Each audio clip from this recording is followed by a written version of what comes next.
TANGK. No, TANGK. Sorry, I can't pronounce this album properly, but it's the 5th studio album from IDLES. Following their last album, which kind of changed the band's sound a bit, it moved away from the more very punky, political side of them.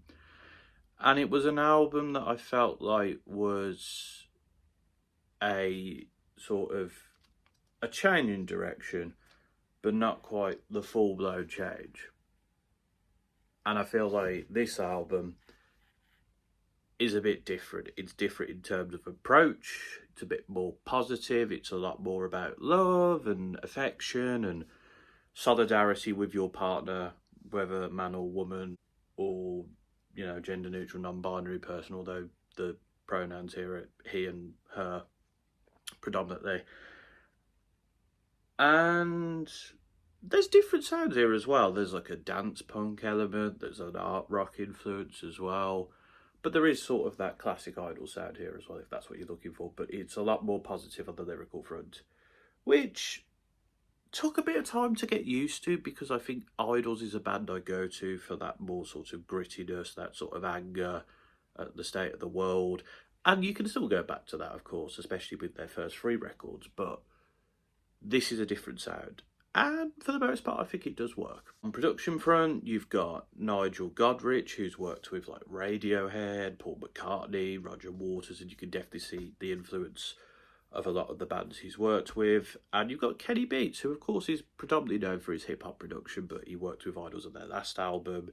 He's worked with Rico Nasty's more rockier stuff, Dominic Fike, even Rachel Chidoriri recently, which I didn't realise. But yeah, the production front is a good mesh, but we're going to go into the highlights. So the singles, Dancer, featuring the backing vocals of James Murphy and Nancy Wang of LCD Soundsystem, is a track that I enjoyed quite a lot. I still enjoy it a fair bit. It's fun, it's a nice damn pump anthem, probably IDLES' most poppy track, but I enjoyed it. Grace, the second single, is like, it's a bit more slower and melodic, but it still brings like that heavy bass into the track, and it's, again, it's about being there for someone and vice versa.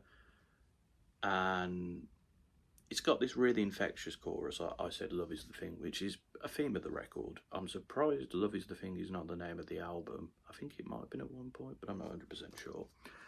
And then Gift Horse, which is nominated for a Grammy. Very heavy and abrasive on the guitar front. It's kind of like a rallying cry, which IDLES have done before, but obviously this is a bit more positive in nature than Never Fight a Man with a Perm, for example. And then the chorus again is infectious. Look at him go. Like this, like when I see IDLES next week, the track's gonna go off. And again, it's about a couple showing like strength and defiance in one another. I will say on the lyrical front here, it does feel like it's peddling similar messages throughout the record, which does take my liking of it down a bit, but they do make for catchy anthems, what can I say? And if you want that political commentary, this is probably the only track you're really going to get it where he says, F the king, he ain't the king, she's the king, which is, it's a great line. And knowing IDLES stands on the monarchy makes perfect sense. Let's go into the highlights from the rest of the record. Pop, Pop, Pop, which now is a single. I love the like abrasive synths of this track. It's like, wow, it's really like, not deafening, but like disorientating, but I love it. Again, it's about being defiant, but I think the lyricism here is a lot more interesting than it is on other tracks. And like his delivery as well, it's like he's quite drugged out and sort of like all hungover, so to speak, and it matches that instrumental really well. Hall the Notes feels like an old school IDLES anthem, roaring guitars, great stuff, matches the themes of the record. And then Monolith, the closer. I do like this. There's not that much lyrics in there, but it's basically him saying, goodbye, my friends, I'm going to be with this person now. And it feels like a fitting closer to the record. Again, it's these like distorted and like wailing guitars, but the production is like quite, again, disorientating, but in a sort of like chilled and not abrasive kind of way. But his delivery is quite bleak and melancholic, which even though it's positive, I guess it makes the track feel a bit sad, which it is in a way because he's like saying goodbye to his friends. But I don't know. For a even though it's a positive album, like if you don't look too much into the lyrics, it does feel a bit like ooh, something's not quite right here. And the saxophone at the end, I do really like that. But yeah, there's only one track on this album I don't like, which is Gratitude, which for me just doesn't really do too much, doesn't stand out, doesn't feel that necessary on the record. I think the lyricism, for the most part, doesn't really go out there a bit. I mean, Idols have never been the greatest lyricists.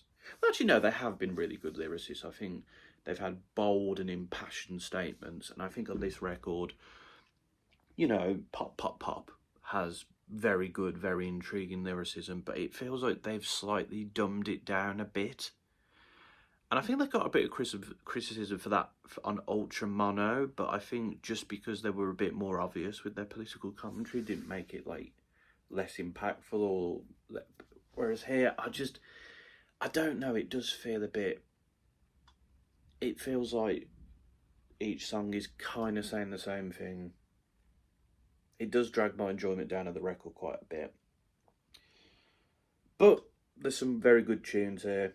I do like the album for the most part. I just have heard better from Idols, and I think their first attempt at making a love album is good, but it could be better. But I think overall, I get a bit more from this than I did the last record. But I do feel like Idols' last two albums, including this one in that statement, are not at the same quality as like their first three records. And you can say, like, again, I have a bit of a bias towards those records because of their importance to me in terms of like the lyricism and how it makes me feel. But I just feel on these last two records they have been experimenting and they're trying to find a new sound, and they've delivered it in a good way, but it's just not as good as the old stuff. But I will say I admire them for trying to do something different. And it does work. It's just not as good as what they've done before. So overall, I'd give this record like a 7.